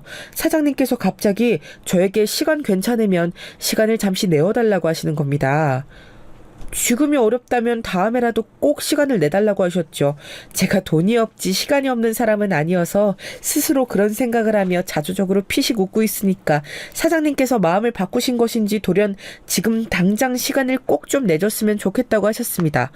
제가 얼떨결에 고개를 끄덕이고 말았고 정신을 차려보니까 길에서 보는 것만으로도 황송한 최고급 외제차에 제가 타고 있더라고요. 제가 사장님이 내리셨던 조수석 뒤편에 앉았고 사장님께서는 운전석 뒤편에 앉으셨어요. 제가 아무리 뭘 모르는 사람이어도 차량 내의 상석이 어디인지 정도의 상식은 있었습니다. 감히 제가 이 위치에 앉아서 되는 건가 싶어서 민망함이 확 몰려왔어요. 그리고 공원 벤치에 앉아있을 때는 몰랐는데 최고급 외제차에 앉고 나서 보니까 제 차림새가 왜 그렇게 추레하고 보잘것없이 보였는지 모릅니다. 무릎이 늘어난 추리닝 바지, 손목이 다 해진 남방, 군더더기 없이 깔끔한 사장님의 차림과 하늘과 땅 차이로 비교가 되어서 부끄러웠어요. 어디를 가시냐는 질문만 간신히 했던 것 같습니다. 차는 금세 멈춰 섰는데 근처에 있는 대형 카페였어요. 사장님께서는 이렇게 마주친 것도 기념이니까 커피 한 잔 사주겠다는 말씀을 하셔서 제 경계심을 낮추셨습니다. 너무 고단하고 서글픈 상태였던 저는 이게 꿈이든 뭐든 간에 심신을 녹이고 싶다는 바람이 들어서 따뜻한 초코라떼를 시켰어요. 메뉴를 말하고 나니까 그게 한 잔이 무려 6,000원짜리라는 게 보여서 제가 손을 좀 떨었습니다. 고작 음료 한 잔에 6,000원이라니 저는 제 친정엄마의 생신을 챙기려 5만 원을 보냈다가 남편에게 온갖 쌍욕을 듣고 쫓겨난 참이었는데요. 음료 가격을 확인하고 제 안색이 파리해진 걸 보신 사장님께서 말씀해 주셨어요. 요즘 이런 카페들은 손님들이 앉아있는 자리값도 가격에 포함을 시키더라고요. 그래서 가격이 싸지는 않죠. 하지만 걱정할 건 없어요. 희진 씨가 내 공장에서 일하던 그 시절보다 내가 사는 형편이 훨씬 더 좋아졌거든요. 그게 정말이세요? 와, 너무 잘 되었네요, 사장님. 축하드립니다. 어쩐지 이런 말씀 드리면 실례일 것 같지만 예전 그때보다 사장님의 신수가 훤해지신 것 같다고 생각 중이었어요. 음료 감사히 잘 마시겠습니다. 이제야 자기 나이로 보이네. 내가 그때 희진 양을 보면서 요즘 세상에도 저렇게 나이에 비해 조숙한 느낌을 내는 아가씨가 다 있나 싶었었거든요. 고작 20대 초중반 나이인데도 세상의 힘든 면들을 다 엿보고 난 뒤라는 표정을 짓고 있어서 내가 그 인상을 기억해뒀었죠. 아, 그러셨었어요. 그때는 제가 오히려 뭣도 모르고 그냥 뭐든지 열심히 할 때라서 그랬나 봐요. 그런데요, 사장님. 정말로 왜 저를 이렇게 따로 보자고 하신 거예요? 예전보다 더 성공하신 사장님께서 저에게 이렇게 시간을 갑자기 내주실 만큼 한가하신 분이 아닐 것 같아서 드리는 말씀이에요. 희진 양, 나는 이때까지 살면서 많은 일들을 보고 또 겪어왔어요. 사업가의 길을 걸은 후에는 더욱 그랬고요. 그런데 희진 양처럼 나에게 많은 생각거리를 안겨주는 일을 선사해준 사람은 없었네요. 옛날에 그 돈, 나에게 전해준 그 돈봉투 말입니다. 나는 그걸 내내 마음에 담고 살았어요. 시간이 흐르면서 몇 번 이렇게 생각했었죠. 아, 내가 그때 희진 양에게 걸맞은 보상을 해줬어야 했는데 라고 말입니다. 그게 맞는 일이었고 응당 그래야 했어요. 제 질문에 사장님은 그렇게 말씀을 하셨고 그게 곧 대답이었습니다. 잠시 멍하게 사장님의 말씀을 곱씹던 저는 놀라서 손으로 입을 틀어막고 말았어요. 그것은 저에게 뒤늦은 보상을 해주고자 지금 이렇게 마주보고 앉아있다고 하시는 것이나 다름없었으니까요. 그 순간 기쁜 마음은 안 들었었던 것 같아요. 당혹스러움 같은 감정만이 앞섰죠. 제가 너무 놀라서 아무 말도 못하고 입을 틀어막은 손을 덜덜 떨고 있으니까 사장님께서 저를 안심시키려고 그러신 것인지 부드럽게 미소를 지으시면서 그건 제가 어떻게 살아왔는지 궁금하다며 그 이야기를 듣고 싶다고 하셨어요. 제가 깜짝 놀란 심정을 안고 제 이야기를 할 상황이 아니었습니다. 하지만 편안한 미소를 지어 보이시는 사장님을 보면서 저도 모르게 점점 입을 열게 되었어요. 그러면서 이런 생각을 하고 있었죠. 사장님께서는 그간 많이 변하셨구나. 이전에는 철두철미하고 어딘가 고뇌가 깊어 보이고 일에 시달리는 인상을 하고 계셨는데 지금은 마치 모든 것에 통달한 듯 미묘한 여유가 잔잔하게 표정에서 흐르고 있어. 이게 바로 성공이 가져다준 평안이라는 것일까? 아니면 나이를 옳게 먹어간다는 표식일까? 세월의 흐름을 겪은 것은 사장님이나 나나 똑같은데 결과물은 천지 차이구나. 사장님께서는 그때의 그 시절을 바탕으로 눈부신 도약을 이뤄내셨는데 나는 그때 그 공장에서 일하던 때보다 오히려 못한 삶을 살고 있으니 그런 생각들을 하고 있었기 때문인지 제가 살아온 지난 행적을 사장님께 말씀드리면서 이루 말할 수 없는 슬픔이 밀려왔던 것 같아요. 사장님께서는 제가 갑자기 일을 그만두었던 이유를 가장 궁금해하셨는데 남편을 만나고 그랬다는 사실을 아시고는 작게 탄식하셨습니다.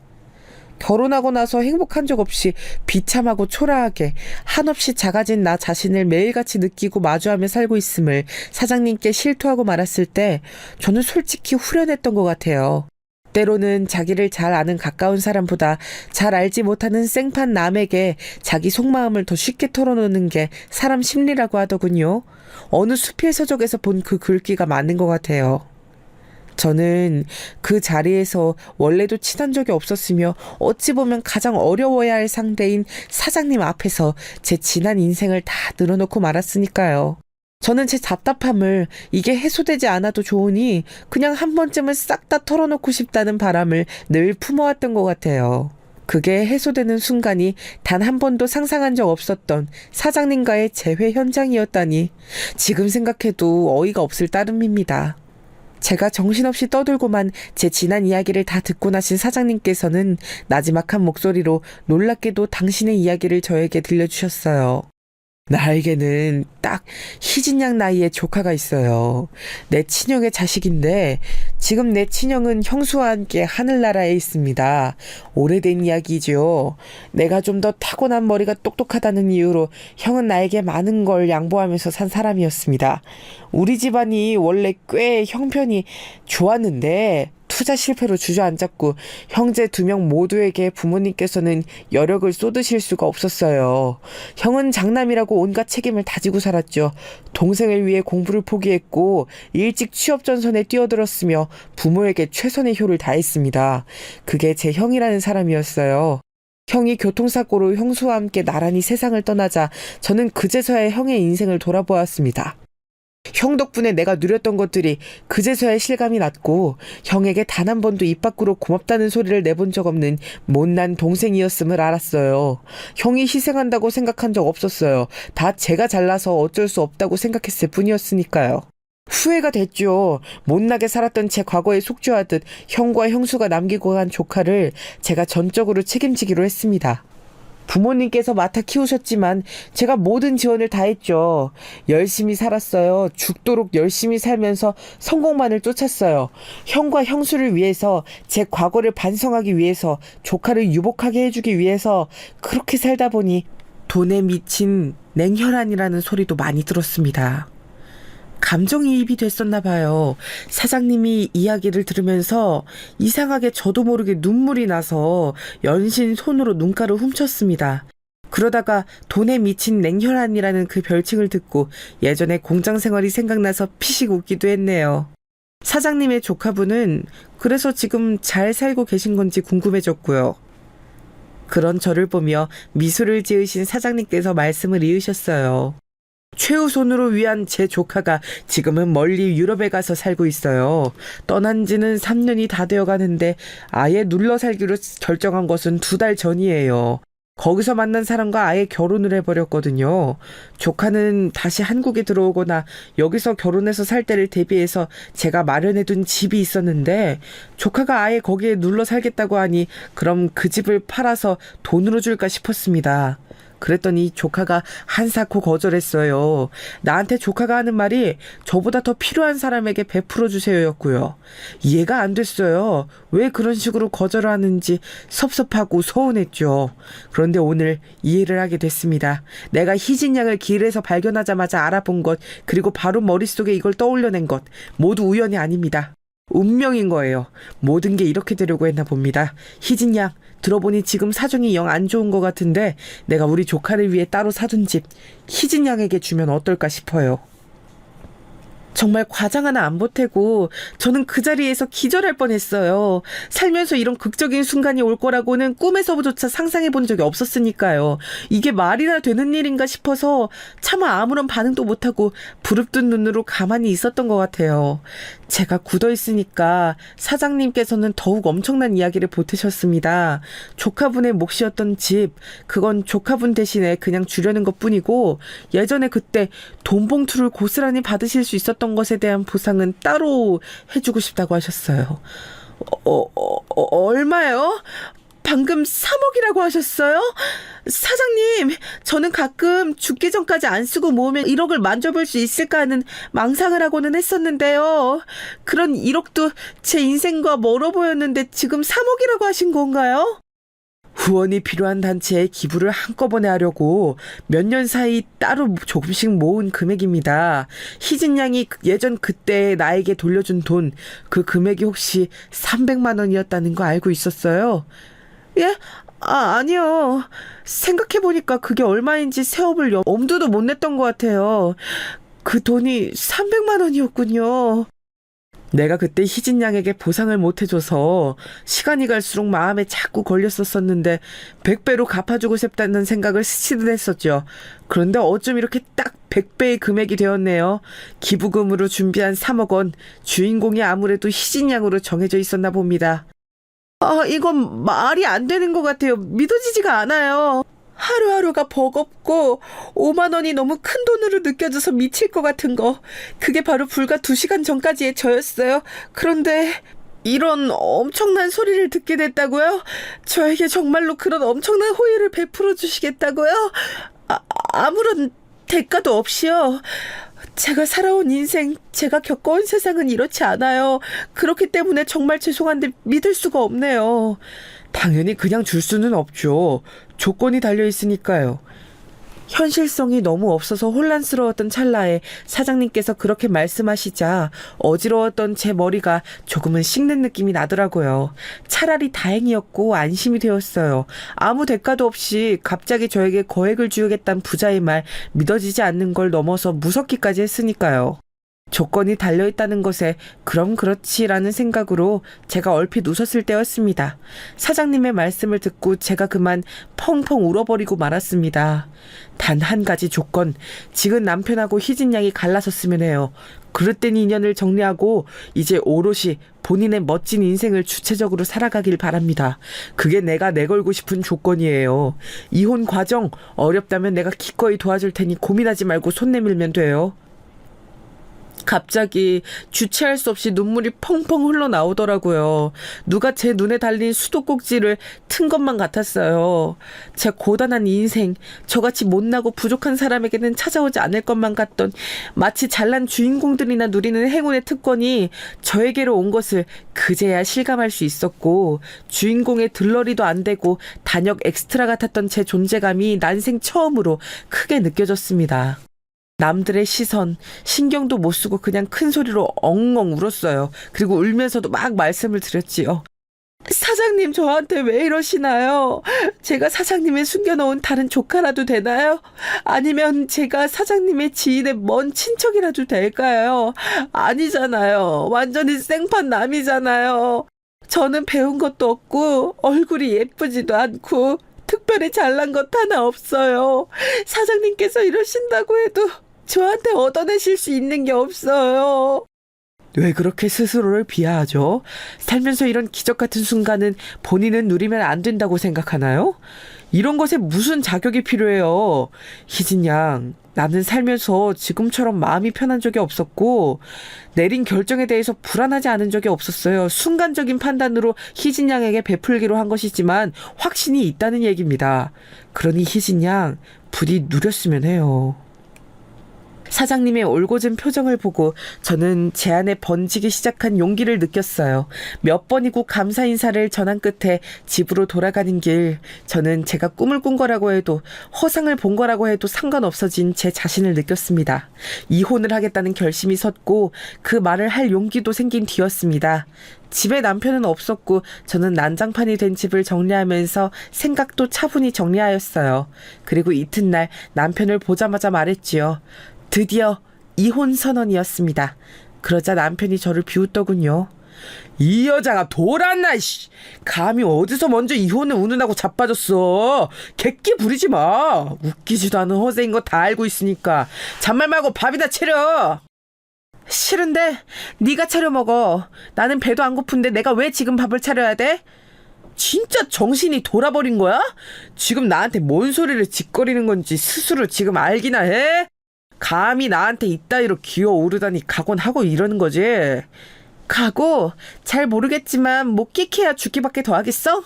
이 고단한 삶 얼른 마무리하고 당신 감옥 보낼 수 있으면 나쁘지 않은데? 해봐. 어디 한번 해봐. 제가 눈을 부라리면서 가까이 다가가며 외쳤더니 놀란 남편이 뒷걸음질을 쳤습니다. 후련했고 통쾌했어요. 손끝이 막 저릿저릿하더라고요. 그건 전율이었죠. 처음으로 남편이 제 앞에서 기세에 밀린 순간이었습니다. 저는 제가 우세하다는 것을 느끼고 턱을 자신만만하게 치켜들었네요. 잠시 후 남편이 저에게서 이런 취급을 받았다는 것 자체만으로도 치욕스럽다는 표정이 되어서는 부들부들 떨며 말하였습니다. 가난뱅이 주제에 못 배운 주제에 어디 멍청한 년이 건방지게 객기를 부려. 너 어차피 후회할 거다. 내일이면 정신이 들어서 실언했다고 미안하다고 나한테 싹싹 빌겠지? 그리고 넌 이제 우리 엄마한테 죽었어. 너 정신교육 필요하다고 내가 우리 엄마한테 다 말할 거야. 빌기는 누가 빈다는 거야? 그럴 일 없으니까 잔말 말고 이혼이나 해줘. 제가 눈 하나 깜빡 안 하고 받아치니까 남편은 이제 완전히 어안이 벙벙해졌죠. 사장님의 엄청난 호의 앞에서 현실을 못 믿고 부정하던 저의 표정이 저랬을까 싶어서 왠지 속으로 웃음이 나더군요. 제가 슬쩍 웃는 모습에 남편이 약이 올랐는지 또 그 다혈질이 도지려고 하길래 제가 은근하게 회유를 하는 쪽으로 얼른 술을 썼습니다. 이제 와서 솔직히 고백을 해보자면 내가 당신 참아주고 산 건 당신이 남자로서 매력이 있었기 때문이야. 여자 휘어잡는 매력이 있잖아. 당신처럼 남자다운 남자 요새 잘 없거든. 그래서 당신과 사는 게 힘들어도 놓치기 싫은 마음이 공존했기 때문에 그냥 살았던 것 같아. 근데 너무 마음고생을 많이 했는지 내가 건강도 너무 안 좋아지고 있고 체력의 한계도 느껴서 그냥 모든 걸 다 뒤로 하고 어디 먼 시골에 가서 혼자 작게 상추나 심으면서 하루하루 살고 싶어졌어. 당신은 나 말고 더 좋은 여자 만나서 재혼해. 언제부터 이렇게 청산유수였어? 새치혀를 잘도 놀리네. 뱀고기라도 구워 먹었냐? 암만 해도 수상한데. 이상한 꿍꿍이라도 있는 거 아니야? 당신은 더 예쁜 여자, 당신 가족한테 잘하는 여자, 더 나보다 집안 좋은 여자를 만날 수 있어. 마음만 먹으면 그럴 수 있는 남자인데 노력을 안 했을 뿐이지. 그건 그렇지. 네가 나를 제대로 알고 있구나? 어처구니 없이 남편은 제가 몸이 안 좋아서 일을 계속 못 다니겠다고 하자 이혼 생각을 해줬고요. 저보다 더 좋은 여자를 무조건 만날 거라고 헛바람을 넣어줬더니 이혼을 해줬습니다. 웃기지도 않은 과정이었네요. 시어머니께서는 마지막 순간에 저를 향해 소금을 뿌리셨습니다. 저와의 인연을 말끔하게 끊어내는 의식이라는 핑계를 대시면서 사람 머리에 대고 가차없이 소금을 뿌리시더군요. 부정 타는 기우나 썩 물러거라. 이제 이걸로 완전히 인연이 정리되는 거야. 우리 보살님이 그러시더라고. 소금을 팍팍 뿌리고 나면 며느리와 인연이 싹 끊기게 된다더라. 이왕 이혼해서 갈라서게 됐다니까 이렇게 해서 싹 정리하는 게 낫지. 기분은 나빴는데 인연이 싹 끊긴다는 말 저도 솔깃했네요. 그래서 태어난 얼굴로 소금을 맞았어요. 그랬더니 시어머니께서 주춤하시면서 되려 저의 귀에 눌리시더니 금세 돌아서셨죠. 그렇게 허무하다면 허무하게 이혼이 되었습니다. 그리고 제가 겪은 놀라운 재회와 기적 같은 행운은 꿈이 아니었던 것으로 확인이 되었죠. 사장님과 계속 연락이 닿았으니까요. 제가 당당하게 말씀드렸어요. 이혼 끝냈다고요. 도움 안 받고 이혼만큼은 혼자 해내고 싶었는데 그렇게 할 수 있어서 너무 좋았습니다. 제 이혼 소식을 사장님께서 무척 반겨주셨고 축하해 주셨어요. 조카분의 몫이었던 집 제가 아예 받은 건 아니었고 잠시 들어가 살기로 했었습니다. 그것까지 제가 받는 건 상상이 안 되어서요. 한사코 거절했어요. 그건 일련의 일들을 다 들으신 친정 부모님께서도 마찬가지이셨습니다. 대신 저는 그 집에서 친정 부모님을 모시며 2년간 살기로 했어요. 월세도 전세도 기본 2년 계약이잖아요. 저도 그렇게 살기로 한 거였죠. 그리고 2년이 지나면 그 집을 나와서 알아서 살기로 했고요. 그렇게 하고 싶었습니다.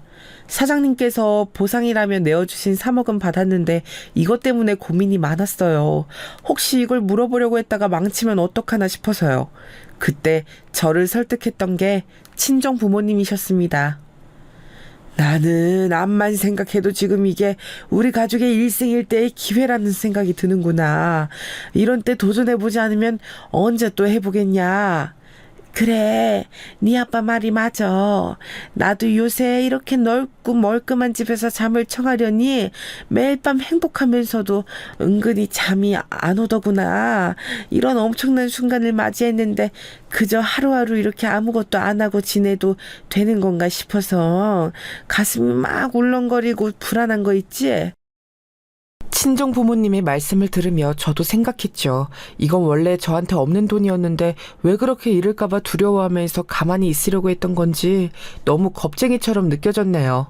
마음 먹고 나니까 해낼 수 있었던 이혼처럼 도전도 후딱 해치우고 싶어졌습니다. 저희 식구가 어려움 속에 빠졌을 때도 늘 정겹게 연락 주시고 잘 지냈던 큰이모께 같이 뭘 해보자는 뜻을 전달했어요. 머리를 맞대고 고심하던 끝에 저희는 떡집을 차렸습니다. 원래 큰이모께서 옛날에 엄청 유명한 떡집에서 일을 하셨었거든요. 친정엄마와 함께 두 분이서 합심을 하셨고 친정아빠께서도 각종 잡물을 거두셨습니다. 건강도 안 좋으신 분이 무리를 하시는 것 같아서 염려가 되었는데 신기한 일이 벌어졌어요. 되려 날이 갈수록 친정아빠의 건강이 점점 좋아지는 거예요. 늘 안색이 안 좋고 잔기침을 뱉으시고 금방 숨이 차하셨었는데 그런 게 점점 사라졌습니다. 즐겁고 기쁜 마음으로 넷이 작은 떡집에 달라붙어서 일을 했어요.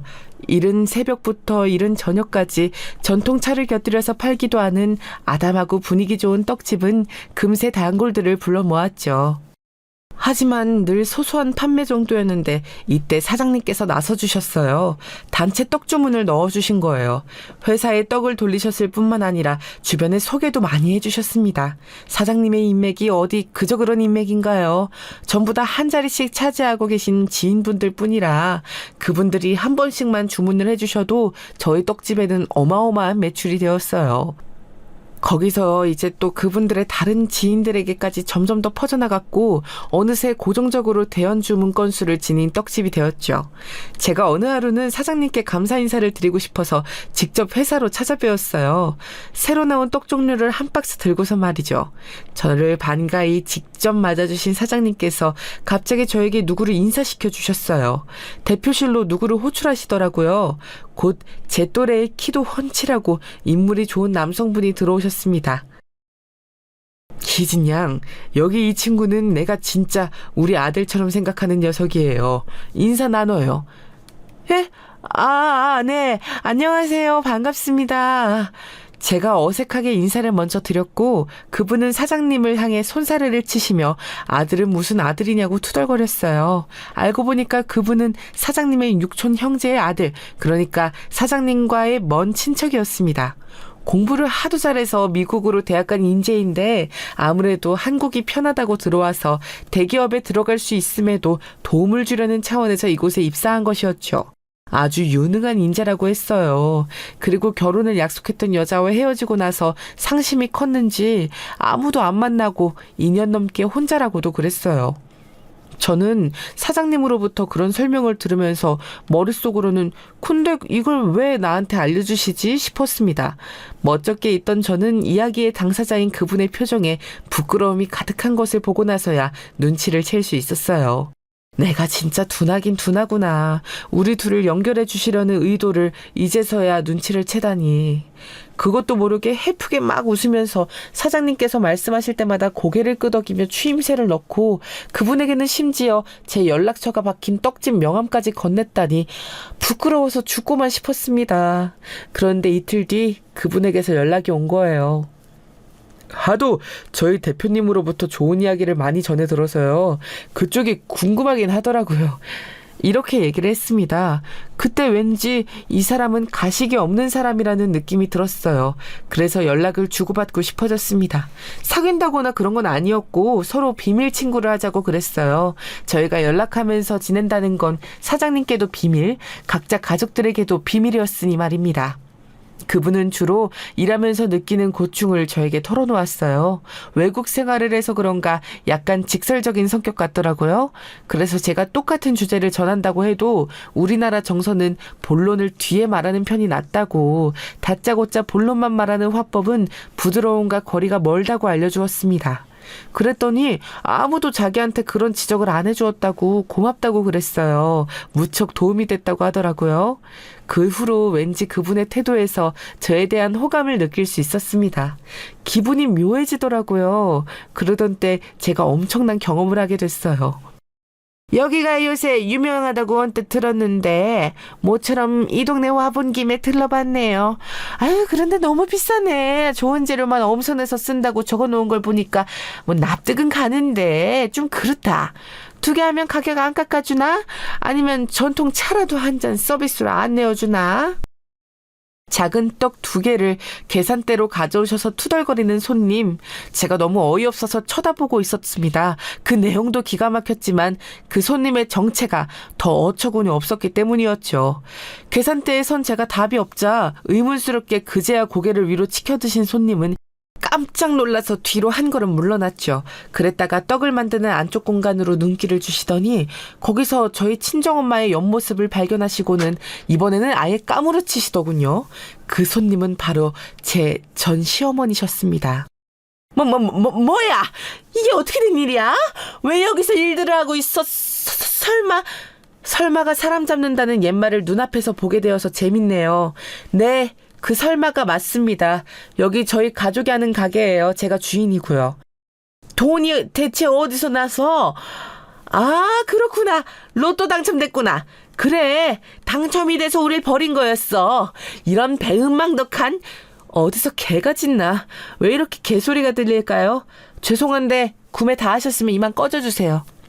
제가 무덤덤하게 말하자 시어머니께서는 살면서 이런 봉변은 처음이라는 표정으로 얼굴이 빨개지셨습니다. 안쪽에서 친정엄마 그리고 큰이모가 소란을 듣고 나오시자 맞닥뜨리기는 싫으셨는지 그대로 주랭랑을 치셨죠. 왠지 통쾌하기도 했지만 묘한 불안감이 들었어요. 제가 전시댁을 잘 알아서 그랬나 봐요. 역시나 사흘 뒤 전 시어머니께서는 다시 등장하셨습니다. 이번에는 전 남편까지 데리고 오셨더라고요. 가게 유리창으로 2사람이 다가오는 것을 보자마자 제가 본능적으로 달려나갔어요. 절대 아내 드리고 싶진 않더라고요. 문 앞에서 승강이가 벌어졌죠. 저는 2사람에게 썩 꺼지라고 그랬고요. 전 시어머니께서는 저를 배은망덕하다고 또 몰아가셨습니다. 그리고 조용히 있던 전 남편이 입을 열었죠. 긴 말 안 한다. 나한테 돌아와라. 이렇게 돈 벌 구석 찾아서 살면 뭐하냐? 결국 남자 만나 결혼하고 애 낳고 살고 그래야 맞는 거야. 여자는 그렇게 살아야지. 무슨 개소리야. 당신은 진짜 외탁을 한 사람인가 봐. 어쩜 이렇게 모자가 싸가로 개소리를 잘하지? 그 사이 많이 기고만장해졌네. 지금 이렇게 건방지게 구는 거 로또 당첨이 됐는지 땅에서 보물을 파냈는지 하여튼 간에 돈 생겼는데 숨긴 거 전부 다 용서해 줄 테니까 그냥 잔말 말고 돌아와. 아예 말이 안 통한다 싶을 때였어요. 그 순간 웬 까만 고급 승용차가 천천히 다가오더니 앞에 멈춰 섰습니다. 그걸 보고 전 시어머니께서 중얼거리셨죠. 어우, 저거 혹시 벤츠인가 그거 아니니? 이 동네는 저런 게 막 돌아다니네. 길 물어보려고 멈춰섰나? 자연스럽게 근처에 멈춰선 그 차를 주시하고 있는데 운전석에서 내린 사람이 바로 그분인 거예요. 제 비밀 친구였죠. 제가 깜짝 놀라서 그분을 쳐다봤다가 전날 밤 연락을 하던 도중에 내일 신상떡 나오니까 심심하면 맛보러 오시라고 농담을 드렸던 게 기억이 났어요. 그런데 정말로 왔던 거예요. 말끔하게 빼입은 남자가 다가오니까 전 시어머니와 전 남편이 동시에 주춤거렸습니다. 그리고 그분이 저를 향해 웃으며 말씀하셨죠. 희진 씨, 이 사람들은 뭐예요? 제가 이쪽을 계속 보면서 왔는데 별로 분위기가 안 좋아 보이던데요. 무슨 문제 있는 건 아니죠? 그게 저희 전 시어머니 그리고 제 전 남편인데요. 별일 아니에요. 우연히 앞에서 마주쳐서 잠시 이러고 있었어요. 아, 그래요? 이렇게 마주친 것도 인연이니까 인사라도 드려야겠네요. 안녕하세요. 저는 희진 씨 남자친구입니다. 그때 제 심장이 미친 듯이 뛰었죠. 남자친구라니요. 저희는 그냥 친구였을 뿐인데요. 하지만 그걸 그 자리에서 정정할 만큼 제가 바보는 아니었기에 가만히 있었네요. 그분이 손을 내밀어 악수를 청하자 전 남편은 마지못해 그 인사를 받았죠. 그런데 옆에서 보니까 전 남편이 힘에서 밀린 것 같았어요. 악수를 하자마자 그분 앞에서 눈을 내리깔더군요. 전 시어머니께서는 넋이 나가신 채로 멀끔한 그분을 쳐다보다가 저를 쳐다봤다가 고급 차량을 쳐다봤다가 멍한 눈빛을 이리저리 바쁘게도 움직이셨습니다. 그분은 팔로 제 어깨를 감싸더니 떡집 안으로 들어가자고 그랬어요. 전 남편을 향해서 의기양양한 미소를 남기는 것도 잊지 않더군요. 그분의 그런 태도에 전 남편은 완전히 패배감을 느낀 듯 했습니다. 일전에 본 적 없었던 처참한 안색이 되어서 입술을 꽉 깨물더니 돌아서더라고요. 여전히 넋이 빠져있는 전 시어머니께서 허둥지둥 그 뒤를 따르셨고요. 정말 유쾌하고 통쾌한 퇴장이었습니다. 이로써 전 시댁이 제 인생에서 영영 퇴장을 하게 되었죠. 둘만 남게 되자 제가 그분에게 감사 인사를 표했어요. 특히 남자친구 행세를 해준 것이 전 남편에게 제대로 한 방 먹인 것 같아서 기뻤다는 소감을 전달했죠. 그랬더니 그분이 저를 빤히 보시더니 이러시는 거예요. 행세에서 그치지 말고 진짜로 남자친구 하면 안 되나요? 제가 희진 씨 남자친구도 하고 나중에 여차하면 남편도 하고 그렇게 해보고 싶은데요. 살다 보니까 저에게도 그런 순간이 오더라고요. 진짜 주인공이 된 것 같은 순간이요. 비참하게 울고 있던 공원에서 사장님을 만나게 된 그 시점부터 기적 같은 순간의 연속이었습니다. 저는 이런 행운을 잡고 또 누리는 방법을 이제 알고 있었어요. 그렇기에 그분의 고백을 바로 받아들였습니다. 저희 가족들도 난리가 났었지만 무엇보다 사장님께서 엄청 기뻐해 주셨어요. 이왕이면 저희가 결혼까지 갔으면 좋겠다는 말씀도 서슴지 않고 하셨죠. 그런데 그 말씀대로 되었어요. 친정 부모님과 함께 그 집에서 사는 기간을 2년을 채우고 났을 때 저는 그분과 결혼해서 신혼집으로 몸을 옮겨갔답니다. 그분이 지금의 제 남편인데요. 항상 서로를 존중하면서 언성 한번 높이는 법 없이 그렇게 살고 있어요.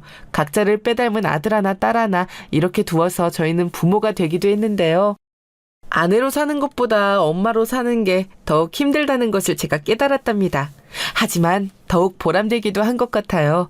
이런 나날을 누릴 줄 알았다면 힘들었던 과거에 조금은 덜 힘들어했을 것 같아서 아쉬운 마음이 들 때도 있는데요. 그치만 그건 욕심이겠죠?